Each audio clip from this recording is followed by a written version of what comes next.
നമസ്കാരം. പ്രൈം ന്യൂസിലേക്ക് സ്വാഗതം. പ്രധാന വാർത്തകൾ. മീനങ്ങാടി ആവയലിൽ ബുദ്ധിമാന്ദ്യമുള്ള 30-കാരിയെ അയൽവാസി പീഡിപ്പിച്ചു. പ്രതി ഒളിവിൽ. നാളെ UDF ഹർത്താലെന്ന പ്രചാരണം തെറ്റെന്ന് രമേശ് ചെന്നിത്തല. വാട്സാപ്പിൽ പ്രചരിക്കുന്ന സന്ദേശം വ്യാജം. അപ്രഖ്യാപിത ഹർത്താലിനെതിരെ വ്യാപാരികൾ. പുൽപ്പള്ളി അമ്പലപ്പാടിയിൽ ആദിവാസികൾ സർവേ ഉദ്യോഗസ്ഥരെ തടഞ്ഞു. സർവേ അനുവദിക്കില്ലെന്ന് ആദിവാസി കൂട്ടായ്മ. ലോക്സഭാ തിരഞ്ഞെടുപ്പിന് കോൺഗ്രസ് ഒരുക്കം തുടങ്ങി. CPIM-ഉം BJP-യും കേരളത്തിൽ നടത്തുന്നത് രക്തക്കളിയെന്ന MI ഷാനവാസ് MP.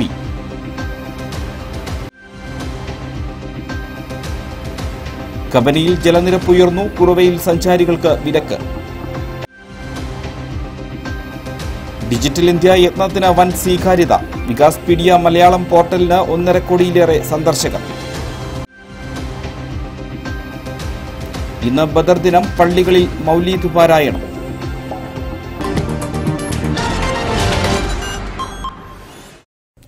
വാർത്തകൾ വിശദമായി.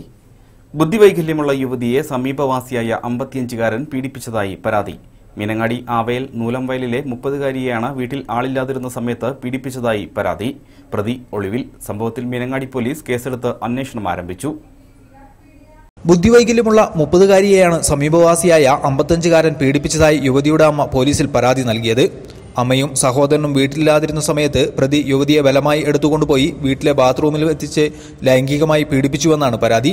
ഇത് സംബന്ധിച്ച് യുവതിയുടെ അമ്മ മീനങ്ങാടി പോലീസിൽ പരാതി നൽകി. ഇക്കഴിഞ്ഞ 7 രാവിലെ 9:30-യോടെയാണ് സംഭവം. യുവതിയുടെ അമ്മ കൊച്ചുമകളുടെ പ്രസവവുമായി ബന്ധപ്പെട്ട് മാനന്തവാടി ജില്ലാ ആശുപത്രിയിൽ പോയപ്പോഴാണ് സമീപത്തെ തോട്ടത്തിൽ റബ്ബർ വെട്ടുന്നതിനായി എത്തിയ പ്രതി യുവതിയെ വീടിന് മുന്നിലെ വഴിയിൽ വെച്ച് ബലമായി എടുത്തുകൊണ്ടുപോയി പീഡിപ്പിച്ചത്.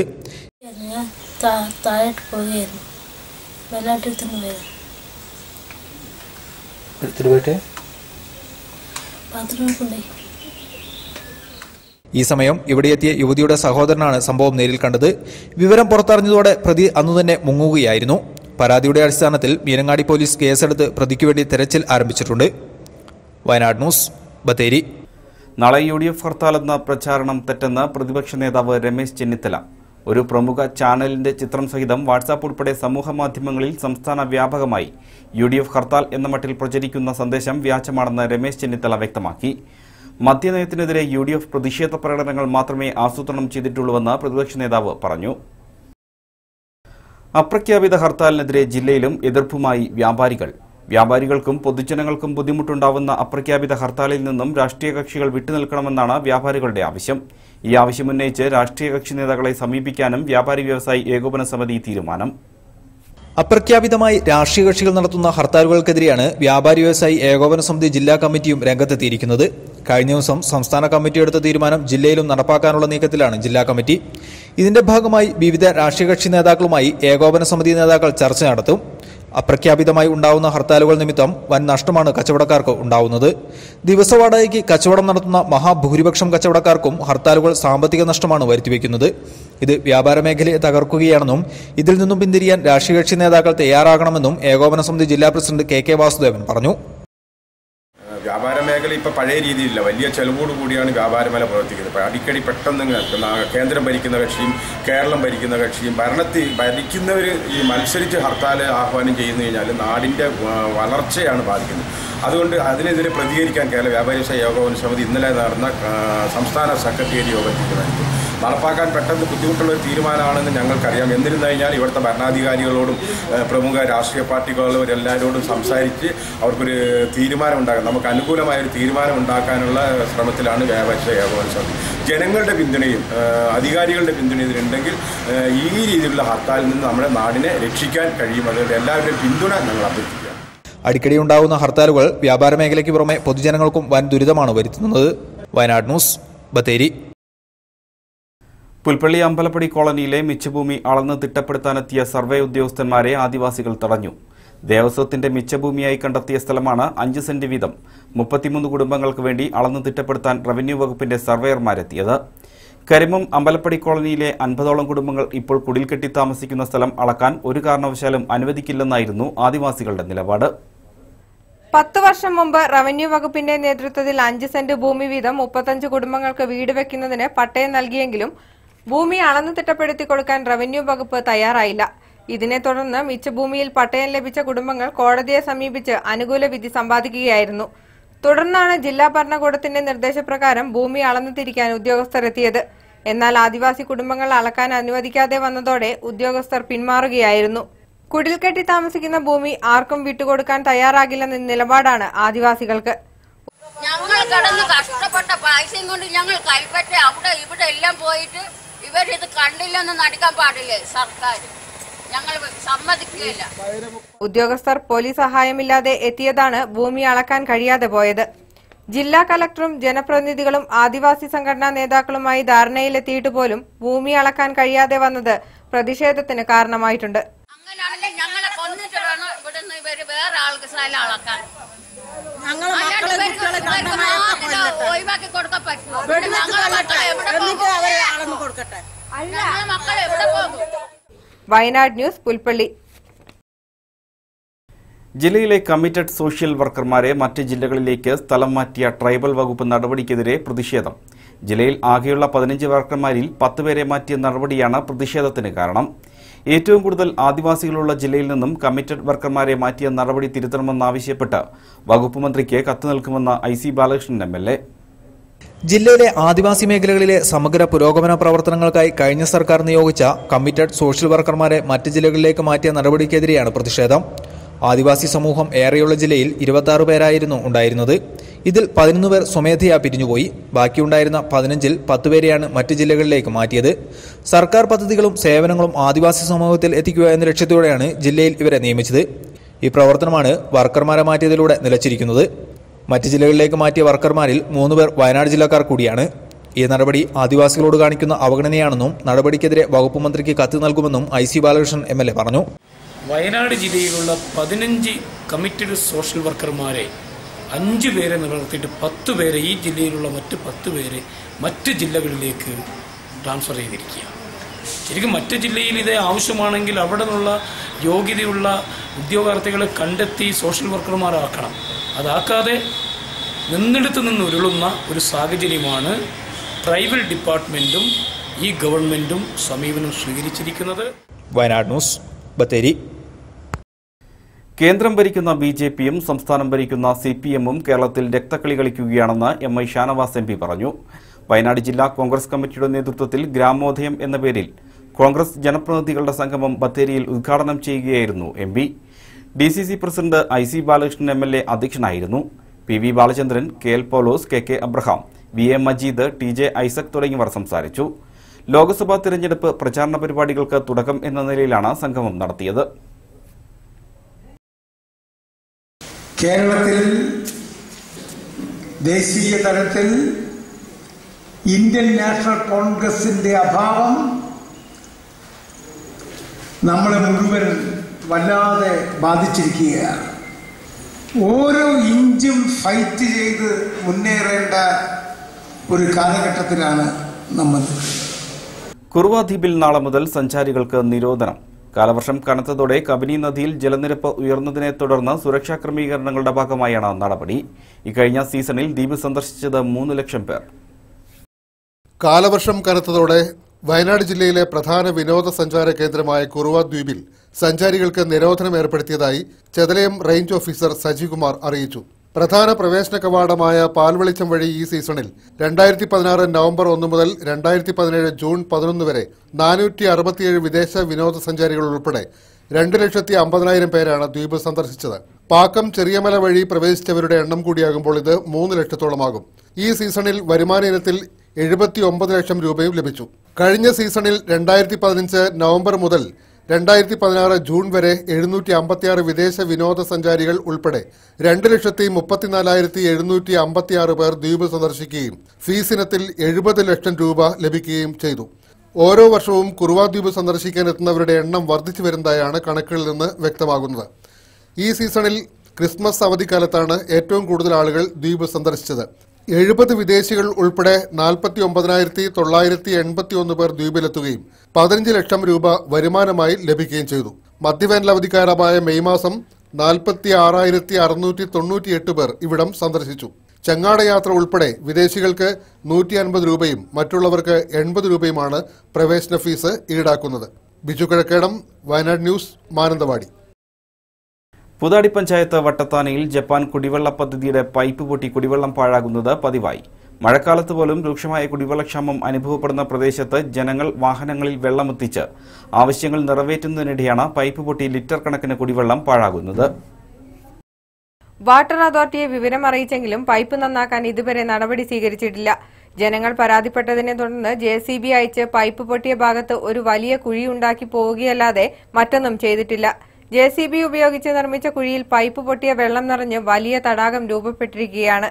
രൂക്ഷമായ കുടിവെള്ളക്ഷാമം നേരിടുന്ന പ്രദേശത്തിന്റെ ആവശ്യകത മനസ്സിലാക്കി അടിയന്തര പരിഹാരമുണ്ടാക്കി കുടിവെള്ള വിതരണം സാധാരണ നിലയിലാക്കാൻ അധികൃതർ തയ്യാറാകുന്നില്ലെങ്കിൽ പ്രക്ഷോഭമടക്കം മാർഗങ്ങൾ സ്വീകരിക്കേണ്ടി വരുമെന്ന് നാട്ടുകാർ പറയുന്നു. അധികൃതരുടെ അനാസ്ഥ മൂലം ഈ ജനം പാഴായി പോകുന്നതിന് ശക്തമായ പ്രതിഷേധം ഈ നാട്ടിൽ നിന്നും ഉണ്ടാവാൻ വേണ്ടി പോവുകയാണ്. എന്ന് വെച്ച് കഴിഞ്ഞിട്ടുണ്ടെങ്കിൽ ഇവിടെ ഇപ്പം കുടിവെള്ളത്തിന് ഏറ്റവും കൂടുതൽ ക്ഷാമമാണ്.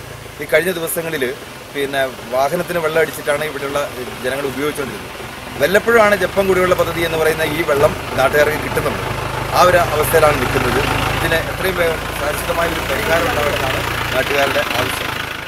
വയനാട് ന്യൂസ്, കോളേരി.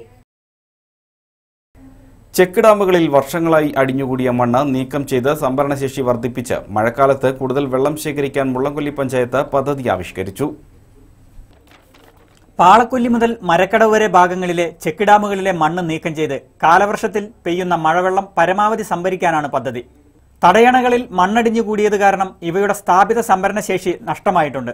ചേലൂർ സ്റ്റേഡിയത്തിന് സമീപത്തെ സംഭരണിയിലെ മണ്ണ് നീക്കം ചെയ്ത് പഞ്ചായത്ത് സംരംഭത്തിന് തുടക്കം കുറിച്ചു. തൊഴിലുറപ്പ് പദ്ധതിയിൽ ഉൾപ്പെടുത്തിയാണ് തടയണകളിലെ മണ്ണ് നീക്കം ചെയ്യുന്നത്. 20ഓളം തടയണകളാണ് ഇത്തരത്തിൽ വൃത്തിയാക്കുക. ജലം സംഭരിച്ചു നിർത്തുന്നതോടെ തടയണകളുടെ സമീപ പ്രദേശങ്ങളിൽ കിണറുകളിലും മറ്റു ജലാശയങ്ങളിലും ജലനിരപ്പ് ഉയർത്താനും വരൾച്ച പ്രതിരോധിക്കാനും കഴിഞ്ഞുവെന്നാണ് പ്രതീക്ഷ. ജലം സംഭരിച്ചു നിർത്തുന്നതോടെ തടയണകളുടെ സമീപ പ്രദേശങ്ങളിൽ കിണറുകളിലും മറ്റു ജലാശയങ്ങളിലും ജലനിരപ്പ് ഉയർത്താനും വരൾച്ച പ്രതിരോധിക്കാനും കഴിയുമെന്നാണ് പ്രതീക്ഷ. ഈ ചേലൂർ സ്റ്റേഡിയവുമായിട്ട് ബന്ധപ്പെട്ട് കിടക്കുന്ന ഈ ഡാം ഏതാണ്ട് 400 മീറ്ററോളം ദൂരത്തിൽ കിടക്കുന്നതാണ്. ഇതിൻ്റെ അകത്ത് മണ്ണ് മാറ്റാണ്ട് ഇതിൻ്റെ അകത്ത് വെള്ളം സംഭരിക്കാനോ വേനൽക്കാലത്ത് ജനങ്ങൾക്ക് ആവശ്യമായിട്ടുള്ള കുടിവെള്ളത്തിനോ അല്ലെങ്കിൽ കൃഷി ആവശ്യത്തിനോ ഉപയോഗിക്കാൻ പറ്റുകയുള്ളൂ. അതിന് വേണ്ട നടപടികൾ പഞ്ചായത്തിൻ്റെ ഭാഗത്തുനിന്ന് ഉണ്ടാകണമെന്നാണ് ഇവിടുത്തെ കൃഷിക്കാരുടെയും നാട്ടുകാരുടെയും ആവശ്യം. ബെന്നി മാത്യു, വയനാട് ന്യൂസ്, പുൽപ്പള്ളി. മാടക്കര കോൽക്കുഴി കലുങ്ക് നിർമ്മാണം പൂർത്തിയായെങ്കിലും റോഡിൽ കാൽനട യാത്ര പോലും അസാധ്യമായി. കലുങ്ക് പണിക്കായി റോഡിന്റെ വശങ്ങളിൽ നിന്ന് നീക്കിയ മണ്ണ് റോഡിൽ നിരത്തിയതാണ് യാത്ര ദുരിതമാകാൻ കാരണം. ഇരുചക്ര വാഹനങ്ങൾ മറിഞ്ഞു വീഴുന്നത് നിത്യസംഭവമാണ്. 2007 ഹരിതഗിരി കൺസ്ട്രക്ഷൻ നിർമ്മാണ പ്രവൃത്തി ഏറ്റെടുത്ത മാടക്കര നമ്പ്യാർകുന്ന് റോഡിൽ കോൽക്കുഴി ഭാഗത്താണ് 10 ലക്ഷം രൂപ ചെലവഴിച്ച് കലുങ്ക് നിർമ്മിച്ചത്. നിർമ്മാണ പ്രവൃത്തിക്കായി വശങ്ങളിൽ നിന്നും മണ്ണെടുത്ത് റോഡിൽ നിരത്തി. മഴ പെയ്തതോടെ ഇവിടം ചളിക്കുളമായി. ഇരുചക്ര വാഹനങ്ങൾ മറിയുന്നത് പതിവാണെന്ന് പ്രദേശവാസികൾ പറയുന്നു. റോഡ് ചളിക്കുളമായതോടെ പ്രദേശവാസികൾക്ക് കാൽനടയായി പോലും റോഡിലൂടെ സഞ്ചരിക്കാൻ കഴിയുന്നില്ല. മാടക്കരയിൽ നിന്ന് ചീരാലിലേക്ക് ഈ വഴിയിലൂടെ ദൂരം 5 കിലോമീറ്റർ മാത്രമാണ്. വിദ്യാർത്ഥികളടക്കം 100 കണക്കിന് ആളുകളാണ് നിത്യേന ഈ വഴിയിലൂടെ യാത്ര ചെയ്യുന്നത്. അഴിമതി ആരോപണങ്ങൾ കാരണം കമ്പനിക്ക് കരിമ്പട്ടികയിൽ ഇടം നൽകിയ മാടക്കര നമ്പ്യാർകുന്ന് റോഡ് യാത്രക്കാർക്ക് വീണ്ടും ദുരിതമാവുകയാണ്. 10 ലക്ഷം രൂപ ചെലവഴിച്ചിട്ട് ഇവിടെ റോഡിന് ഒരു കലുങ്ക് നിർമ്മിച്ചിട്ട് ഇപ്പോൾ യാത്രക്കാർക്ക് നടന്നു പോലും പോകാൻ പറ്റാത്ത രീതിയിലാണ് അവസ്ഥ. വളരെ ദയനീയമാണ്. ഇരുചക്ര വാഹനങ്ങളിലൊക്കെ പെണ്ണുങ്ങൾ വരെ വന്നിട്ട് വീഴാണ്. ഈ ചെളി ഇങ്ങനെ വാരിയിട്ട് മണ്ണിങ്ങനെ വാരിയിട്ടിട്ട് ജനങ്ങൾക്ക് നടന്നു വരെ പോകാൻ പറ്റാത്ത ഒരവസ്ഥയാണ് ഈ 10 ലക്ഷം രൂപ മുടക്കിയിട്ട്. AP Shaji, Wayanad news, Cheeral. കടമാൻ തോടിന്റെ കയ്യേറിയ ഭൂമി വീണ്ടെടുക്കാൻ ജില്ലാ ഭരണകൂടം തയ്യാറാകണമെന്ന് കിസാൻ മിത്രം സ്വാശ്രയ സംഘം. പുൽപ്പള്ളി പഞ്ചായത്തിലെ മന്മഥമൂല മുതൽ കബനി മരക്കടവ് വരെ കടമാൻ തോടിന്റെ കരകൾ വ്യാപകമായി കയ്യേറിയിരിക്കുകയാണ്. കയ്യേറിയുണ്ടാക്കിയ നിർമ്മിതികൾ കാരണം തോടിന് ഒഴുകാനോ ജലം സംഭരിക്കാനോ കഴിയുന്നില്ല. 23 മീറ്റർ വീതിയുള്ള തോടാണ് ഇപ്പോൾ 3 മുതൽ 5 മീറ്റർ മാത്രമായി ചുരുങ്ങിയിരിക്കുന്നത്. പലയിടങ്ങളിലും കയ്യേറ്റക്കാർ കൃഷികൾ പോലും ആരംഭിച്ചിരിക്കുകയാണ്. ഇത്തരത്തിലുള്ള കയ്യേറ്റങ്ങൾ ഒഴിവാക്കാൻ റവന്യൂ വകുപ്പും ത്രിതല പഞ്ചായത്തുകളും നടപടി സ്വീകരിക്കണം. കാലവർഷത്തിൽ ഒഴുകിയെത്തുന്ന വെള്ളം തോട് കയ്യേറി വിസ്തൃതി കുറഞ്ഞതോടെ സംഭരിക്കാനും കഴിയുന്നില്ല. കടമാന്തോടിൽ മാത്രം ഇറിഗേഷൻ വകുപ്പ് 11ഓളം തടയണകളും ഇതിനു പുറമെ സമഗ്ര വരൾച്ച പ്രതിരോധ പ്രവർത്തനത്തിന്റെ ഭാഗമായി 5ഓളം തടയണകളും അനുവദിച്ചിട്ടുണ്ടെങ്കിലും ഭൂമി കയ്യേറിയത് മൂലം തടയണകൾ നിർമ്മിക്കാൻ കഴിയാത്ത അവസ്ഥയാണ്. അനധികൃത കയ്യേറ്റങ്ങൾക്ക് റവന്യൂ ഉദ്യോഗസ്ഥർ ഉൾപ്പെടെയുള്ളവർ കൂട്ടുനിൽക്കുന്നുവെന്ന് ആരോപണം ഉയർന്നിട്ടുണ്ട്. ദീർഘദൂരത്തിലുള്ള കയ്യേറ്റങ്ങൾ നടന്നിട്ടുണ്ട്. ഈ കയ്യേറ്റങ്ങൾ FMB എടുത്തുകൊണ്ട് കണ്ടെത്തിക്കൊണ്ട് ആ കയ്യേറ്റക്കാരെ ഒഴിപ്പിച്ചുകൊണ്ട് കടമാന്തോടിന്റെ വീതി നിർണയിച്ച് അതിനെ പുനഃസ്ഥാപിച്ചാൽ മാത്രമേ ഈ കടമാന്തോട് ഒരു ലൈവായി നിൽക്കുകയുള്ളൂ. എങ്കിൽ മാത്രമാണ് ഈ കടമാന്തോട്ടിലെ ജലങ്ങൾ നമുക്ക് ചെക്ക് ഡാമുകൾ ഉപയോഗിച്ചുകൊണ്ടും മറ്റ് സംവിധാനങ്ങൾ ഉപയോഗിച്ചുകൊണ്ട് ശേഖരിക്കാൻ വേണ്ടി സാധിക്കുകയുള്ളൂ. ബെന്നി മാത്യു, വയനാട് ന്യൂസ്, പുൽപ്പള്ളി. സാധാരണക്കാരുടെ ഇഷ്ട മത്സ്യമായ മത്തിയുടെ വില കുതിക്കുന്നു. കഴിഞ്ഞ ഒരു മാസത്തിനിടെ 50 രൂപയിൽ നിന്നും വില ഉയർന്നത് 140ലേക്ക്. മത്തിയുടെ ലഭ്യത കുറഞ്ഞതാണ് വില കൂടാൻ കാരണമെന്ന് കച്ചവടക്കാർ. സാധാരണക്കാരന്റെ ഇഷ്ട കറിവിഭവമായ മത്തിക്കാണ് വില കുതിക്കുന്നത്. ഒരു മാസത്തിനിടെ 200% മത്തിയുടെ വിലയിൽ വർധനവുണ്ടായിരിക്കുന്നത്. ഒരു മാസം മുമ്പ് 50 രൂപയുണ്ടായിരുന്ന മത്തിക്ക് ഇപ്പോൾ 140 രൂപയിലെത്തി. ട്രോളിംഗ് നിരോധനമാകും മുമ്പ് വില ഇരട്ടിയായി വർദ്ധിച്ച സ്ഥിതിക്ക് ട്രോളിംഗ് നിരോധനത്തോടെ മത്തിക്ക് വില ഇനിയും ഉയരുമെന്നാണ് സൂചന. ജില്ലയിലേക്ക് മത്തിയെത്തുന്നത് പ്രധാനമായും കോഴിക്കോട് കടപ്പുറത്തു നിന്നുമാണ്. കോഴിക്കോട് കടപ്പുറവുമായി ബന്ധപ്പെട്ട മത്സ്യബന്ധന മേഖലയിൽ മത്തിയുടെ ലഭ്യത കുറഞ്ഞതാണ് വില ഉയരാൻ കാരണമായി വ്യാപാരികൾ ചൂണ്ടിക്കാണിക്കുന്നത്. മത്തിൻ്റെ വില തന്നെ വിപണിയിൽ സാധനം കിട്ടാത്തതിൻ്റെ പേരിലാണ് മത്തിക്ക് ഇങ്ങനെ വില കൂടുന്നത്. അത് ധാരാളം സാധനം കിട്ടുകയാണെങ്കിൽ വില കുറയും, കുറഞ്ഞ സാധനമാണെങ്കിൽ അതിന് വില കൂടുതലായി വരും. വയനാട് ന്യൂസ്, ബത്തേരി. ഡിജിറ്റൽ ഇന്ത്യയുടെ ഭാഗമായി കേന്ദ്ര ഗവൺമെന്റ് ആരംഭിച്ച പോർട്ടൽ സർവകാല റെക്കോർഡിലേക്ക്. ഡിജിറ്റൽ യജ്ഞത്തിന് സ്വീകാര്യതയായി വികാസ്പീഡിയ മലയാളം പോർട്ടൽ സന്ദർശിക്കുന്നവരുടെ എണ്ണം 1.5 കോടിയിലെത്തി. 2014 ഡിജിറ്റൽ ഇന്ത്യയുടെ ഭാഗമായി കേന്ദ്ര സർക്കാർ ആരംഭിച്ച പോർട്ടലിന്റെ സർവകാല റെക്കോർഡാണത്. ഇംഗ്ലീഷും ഹിന്ദിയും കഴിഞ്ഞാൽ പ്രാദേശിക ഭാഷയിൽ ഒന്നാമതെത്തുന്നത് മലയാളം പോർട്ടലാണ്. ഒരു ഭാഷാ പോർട്ടലിൽ ലഭിക്കുന്ന ഏറ്റവും വലിയ സ്വീകാര്യതയാണ് വികാസ്പീഡിയയ്ക്ക് ലഭിച്ചിട്ടുള്ളത്. സംസ്ഥാനത്തെ വിവിധ വകുപ്പുകളിൽ നിന്നുള്ള അറിയിപ്പുകളും വിവരങ്ങളും സൈബർ സുരക്ഷയെക്കുറിച്ചുള്ള അന്വേഷണവുമാണ് പോർട്ടലിനെ ജനങ്ങളിലേക്ക് കൂടുതലായി എത്തിച്ചത്. നോട്ട് നിരോധനത്തെ തുടർന്നുണ്ടായ ഡിജിറ്റൽ സാമ്പത്തിക സാക്ഷരതാ പ്രവർത്തനവും ഇതിന് തുണയായി. 8 മാസത്തിനുള്ളിലാണ് 1.5 കോടി ആളുകൾ ഈ പോർട്ടൽ സന്ദർശിച്ചത്. ഇവരിൽ 81 ലക്ഷം പേരും പോർട്ടലിൽ പ്രവേശിച്ചത് കഴിഞ്ഞ 3 മാസത്തിനുള്ളിലാണ്. അടുത്ത ഒരു മാസം കൊണ്ട് വികാസ്പീഡിയ മലയാളം പോർട്ടലിന്റെ ഹിറ്റ് റേറ്റ് 2 കോടിയിലെത്തിക്കുക എന്നതാണ് ലക്ഷ്യമെന്ന് വികാസ്പീഡിയ സംസ്ഥാന കോർഡിനേറ്റർ CV ഷിബു പറഞ്ഞു. രാജ്യത്തെ ഓരോ പൗരനെയും വിവരദാതാവും വിവരങ്ങൾ പങ്കിടുന്നവരുമാക്കി മാറ്റുക എന്ന ലക്ഷ്യത്തോടെ ഡിജിറ്റൽ ഇന്ത്യയുടെ ഭാഗമായി കേന്ദ്ര ഗവൺമെന്റ് ആരംഭിച്ച വിജ്ഞാന വികസന പോർട്ടൽ ലക്ഷ്യസ്ഥാനത്തേക്ക് എത്തുകയാണെന്നും ഷിബു പറഞ്ഞു. വികാസ്പീഡിയയിലേക്ക് വിവരങ്ങൾ നൽകുന്ന ആയിരക്കണക്കിന് വളണ്ടിയർമാരാണ് ഈ വികാസ്പീഡിയയുടെ യഥാർത്ഥ പ്രചാരകർ എന്ന് പറയുന്നത്. ഇവരൊക്കെ സന്നദ്ധ സേവകരാണ്. ഓരോ തലത്തിലും ജോലി ചെയ്യുന്നവർ, പഠിക്കുന്നവരുണ്ട്, പ്രൊഫഷണലായിട്ടുള്ളവരുണ്ട്, പത്രപ്രവർത്തകരുണ്ട്. ഇങ്ങനെ ജോലി ചെയ്യുന്നവരും പല മേഖലകളിൽ നിന്നുള്ളവർ കൊടുക്കുന്ന വിവരങ്ങളാണ് ഒരു സർവ്വവിജ്ഞാന കോശമായി മാറിക്കൊണ്ടിരിക്കുന്നത്. മലയാളത്തിൽ അടുത്ത് തന്നെ ഒരു സമ്പൂർണ്ണ സർവ്വവിജ്ഞാന കോശമായി വികാസ്പീഡിയ മാറ്റുക എന്നുള്ളതാണ് നമ്മുടെ ലക്ഷ്യം.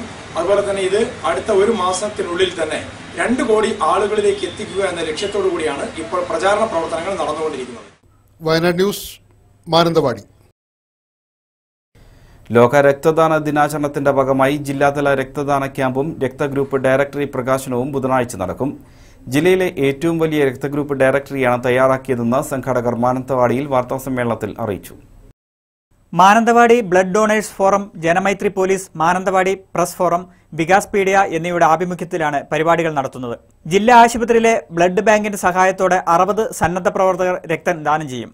മാനന്തവാടി ന്യൂമാൻസ് കോളേജിൽ രക്തദാന ക്യാമ്പ് 14 രാവിലെ 9 മണിക്ക് ആരംഭിക്കും. 10:30 നടക്കുന്ന പൊതുസമ്മേളനം ജില്ലാ മെഡിക്കൽ ഓഫീസർ R. വിവേകുമാറിന്റെ അധ്യക്ഷതയിൽ JSPG ജയദേവ് ഉദ്ഘാടനം ചെയ്യും. 5000 രക്തദാതാക്കളുടെ പേരും ഫോൺ നമ്പറും ഉൾപ്പെടുത്തി തയ്യാറാക്കിയിട്ടുള്ള ഡയറക്ടറി ഈ രംഗത്തുള്ളവർക്ക് ഏറെ ആശ്വാസകരമാകുമെന്ന് ഇവർ പറഞ്ഞു. മാനന്തവാടി ബ്ലഡ് ഡൊണേഴ്സ് ഫോറം ഭാരവാഹികളായ MP Sasikumar, EV Shamsuddin, C. Noushad, Shaji Komath, A. Shameer, Vikaspedia state coordinator CV Shibu എന്നിവർ വാർത്താ സമ്മേളനത്തിൽ പങ്കെടുത്തു. രക്തദാന ക്യാമ്പ് മാനന്തവാടി ന്യൂമാൻസിൽ വെച്ചാണ് ഇപ്രാവശ്യം നടത്തുന്നത്. മാനന്തവാടി ജനമൈത്രി പോലീസും ബ്ലഡ് ഡൊണേഷൻ ഫോറവും മാനന്തവാടി ജില്ലാ ആശുപത്രി രക്തബാങ്കിലുള്ളവരും കൂടിയാണ് ഒന്നിച്ചാണ് നടത്തുന്നത്. ജൂൺ 14 9 മണിക്ക് തന്നെ രക്തദാന എടുക്കൽ തുടങ്ങും. 10 മണിക്ക് പൊതുപരിപാടികൾ ആരംഭിക്കും. അപ്പോൾ അന്ന് തന്നെ രക്തബാങ്കിൽ നിന്ന് വിരമിച്ച TP സുരേഷ് കുമാറിന് ഒരു ആദരിക്കൽ ചടങ്ങ് കൂടി നടത്തുന്നു. വയനാട് ന്യൂസ്, മാനന്തവാടി. ആത്മസംസ്കരണത്തിന്റെ വഴിയിൽ വ്രതനിറവോടെ സഹനത്തിന്റെ വിജയമായ ബദർ ദിനത്തെ സ്മരിച്ച വിശ്വാസി സമൂഹം. ബദരീങ്ങളുടെ ദിനമായ റമദാൻ 17-ൽ പള്ളികളിൽ മൗലീദ് പാരായണവും നടന്നു. പുണ്യ റമദാനിലെ രണ്ടാമത്തെ പത്തിനോട് വിട പറയാൻ ഒരുങ്ങുന്ന വിശ്വാസികൾ ദാനധർമ്മ പ്രവൃത്തികളിലും സജീവമായി കഴിഞ്ഞു. സത്യാസത്യത്തിന്റെ വിവേചന ദിനമായ ഖുർആൻ പഠിപ്പിക്കുന്ന റമദാൻ 17 ഇസ്ലാമിക ചരിത്രത്തിൽ അവസ്മരണീയ ദിവസമാണ്. ഹിജ്റ 2-ാം വർഷം റംസാൻ 17-നാണ് ബദർ യുദ്ധം നടന്നത്. നിരായുധരും പരമദരിദ്രരുമായ പ്രവാചകനും 313 അനുചരന്മാരും വൻ സൈനിക ശക്തിയെ വിശ്വാസവും ആത്മധൈര്യവും കൊണ്ട് വിജയിച്ചത്. ആക്രമണോത്സുകതയ്ക്ക് മേൽ സമാധാനം നേടിയ വിജയമായിരുന്നു ഇത്. യുദ്ധത്തിൽ ജീവൻ നഷ്ടമായവരെ ബദർ ദിനത്തിൽ വിശ്വാസികൾ അനുസ്മരിക്കും. പാപമോചനത്തിന്റെ 2-ാം പത്തിലെ വിശേഷ ദിവസമായ ബദർ ദിനത്തിൽ നമസ്കാരത്തിനായി വിശ്വാസികൾ പള്ളികളിലേക്ക് ഒഴുകിയെത്തിയിരുന്നു. ബദരീങ്ങളുടെ അപദാനങ്ങൾ വാഴ്ത്തി പള്ളികളിൽ മൗലീദ് പാരായണം നടന്നു. അസർ നമസ്കാരത്തിനു ശേഷം നേർച്ച ഭക്ഷണ വിതരണവും ഉണ്ടായി. റമദാൻ 3-ാം പത്തിലേക്ക് കടക്കാനിരിക്കെ ഇഫ്താർ സംഗമങ്ങളും റിലീഫ് വിതരണങ്ങളുമെല്ലാം സജീവമാവുകയാണ്. ലൈലത്തുൽ ഖദർ അടക്കമുള്ള പുണ്യനിമിഷങ്ങൾ അനുഗ്രഹം പകരുന്ന നരകമോചനത്തിന്റെ 3-ാമത്തെ പത്തിന് അതിരറ്റ ആത്മഹർഷത്തോടെ വരവേൽക്കാനൊരുങ്ങുകയാണ് വിശ്വാസി സമൂഹം. ശരീരത്തെയും മനസ്സിനെയും പ്രാർത്ഥനയിലും വിശ്വാസത്തിലും കൊരുത്തിട്ട് റമദാനേകുന്ന നിലയ്ക്കാത്ത നന്മകളുടെ സുഹൃതം ഏറ്റുവാങ്ങുകയാണ് വിശ്വാസികൾ. വയനാട് ന്യൂസ്, ബത്തേരി. വർഗീയതയും ജാതിമത വേർതിരിവുകളും പരസ്പരം വാളോങ്ങി വെട്ടിക്കൊല്ലുന്ന ഇക്കാലത്തും സാമുദായിക മൈത്രിയുടെയും മനുഷ്യസ്നേഹത്തിന്റെയും മാതൃകയായി അമ്പലവയൽ അമ്പുകുത്തി നുസ്രത്തുൽ ഇസ്ലാം സംഘത്തിന്റെ മദ്രസ ഹാളിൽ കഴിഞ്ഞ ദിവസം ഒരു നോമ്പുതുറ നടന്നു. ജാതിമത വേർതിരിവുകളുണ്ടാക്കി അധികാരം ഊട്ടിയുറപ്പിക്കാൻ നടക്കുന്നവരുടെ കണ്ണു തുറപ്പിക്കുന്നതായിരുന്നു ഉദാത്തമായ ആത്മീയ സ്നേഹത്തിന്റെയും പങ്കുവെപ്പിന്റെയും പ്രതീകമായ ആ നോമ്പുതുറ. അമ്പുകുത്തി സ്വദേശിയായ കുഞ്ഞൻ നായർ എന്ന സാധാരണക്കാരനിൽ സാധാരണക്കാരനായ മനുഷ്യനാണ് കഴിഞ്ഞ 5 വർഷമായി റംസാൻ പുണ്യകാലത്ത് ആത്മവിശുദ്ധിക്കായി നോമ്പ് നോൽക്കുന്നവർക്ക് വേണ്ടി തുറന്ന മനസ്സോടെ നോമ്പുതുറ സംഘടിപ്പിക്കുന്നത്. കുഞ്ഞിരാമൻ നായർ ഒരുക്കുന്ന വിഭവസമൃദ്ധമായ നോമ്പുതുറയിൽ മഹല്ലിലെ വ്രതം നോൽക്കുന്ന ഇസ്ലാം സഹോദരങ്ങൾ മാത്രമല്ല, മതങ്ങൾക്കപ്പുറം മനുഷ്യനെ സ്നേഹിക്കുന്ന വിവിധ ജാതി മതസ്ഥരും പങ്കെടുക്കുന്നു. ആത്മീയ സാക്ഷാത്കാരത്തിനായി ആകാശങ്ങളുടെ അപാരതയിൽ മനസ്സുറപ്പിച്ച് അന്നപാനീയങ്ങൾ വെടിഞ്ഞ് പ്രാർത്ഥനകളിൽ പകൽ പിന്നിട്ടവരുടെ നോമ്പുതുറയിൽ പങ്കുചേരുമ്പോൾ ഈശ്വര സന്നിധിയിലേക്കുള്ള യാത്രയിലെ പങ്കാളിത്തത്തിന്റെയും പങ്കുവെക്കലിന്റെയും അനുഭവമാണുണ്ടാകുന്നതെന്ന് കുഞ്ഞിരാമൻ നായർ പറയുന്നു.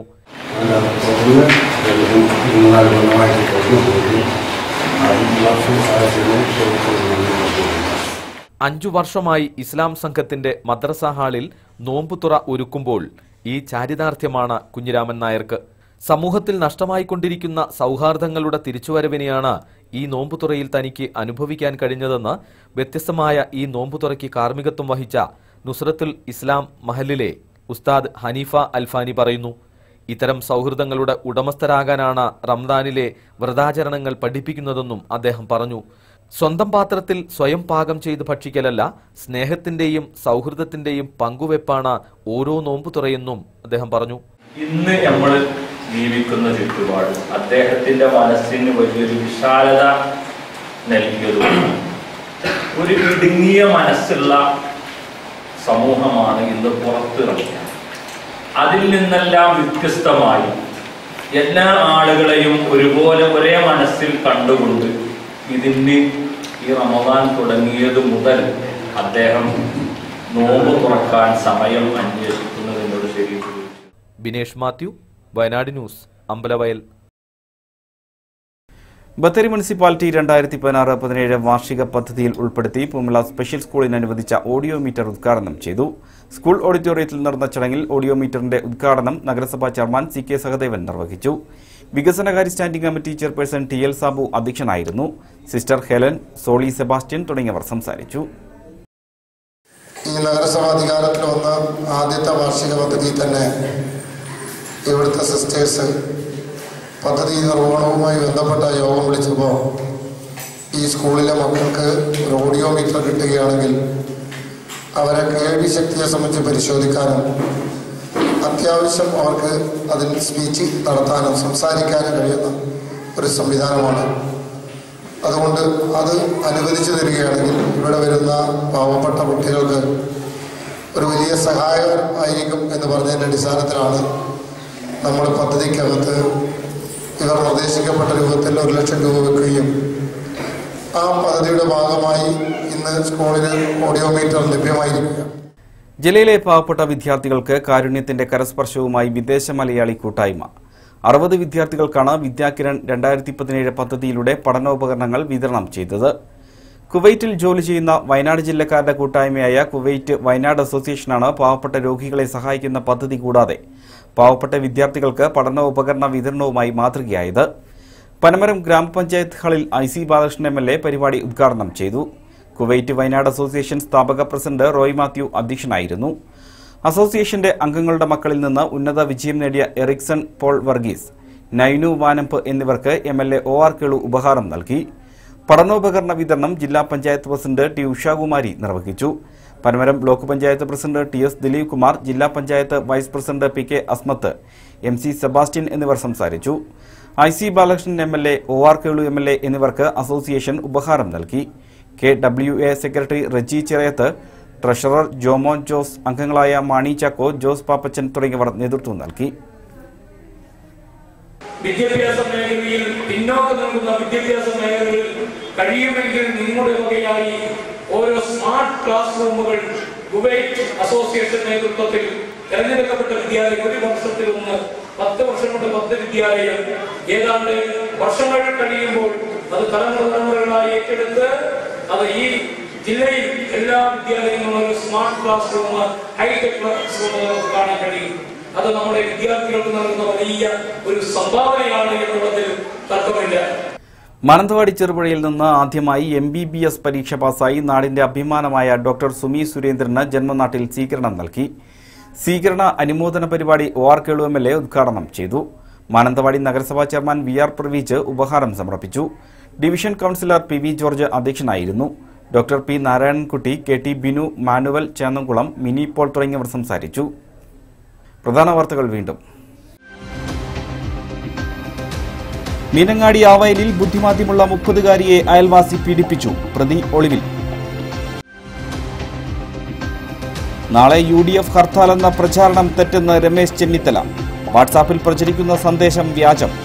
അപ്രഖ്യാപിത ഹർത്താലിനെതിരെ വ്യാപാരികൾ. പുൽപ്പള്ളി അമ്പലപ്പാടിയിൽ ആദിവാസികൾ സർവേ ഉദ്യോഗസ്ഥരെ തടഞ്ഞു. സർവേ അനുവദിക്കില്ലെന്ന് ആദിവാസി കൂട്ടായ്മ. ലോക്സഭാ തിരഞ്ഞെടുപ്പിന് കോൺഗ്രസ് ഒരുക്കം തുടങ്ങി. CPIM-ഉം BJP-യും കേരളത്തിൽ നടത്തുന്നത് രക്തക്കളിയെന്ന MI Shanavas MP.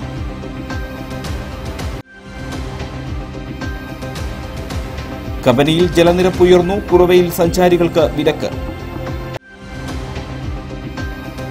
Digital India യത്നത്തിന് വൻ സ്വീകാര്യത. വികാസ്പീഡിയ മലയാളം പോർട്ടലിന് 1.5 കോടിയിലേറെ സന്ദർശകർ. ഇന്ന് ബദർ ദിനം. പള്ളികളിൽ മൗലീദ് പാരായണം.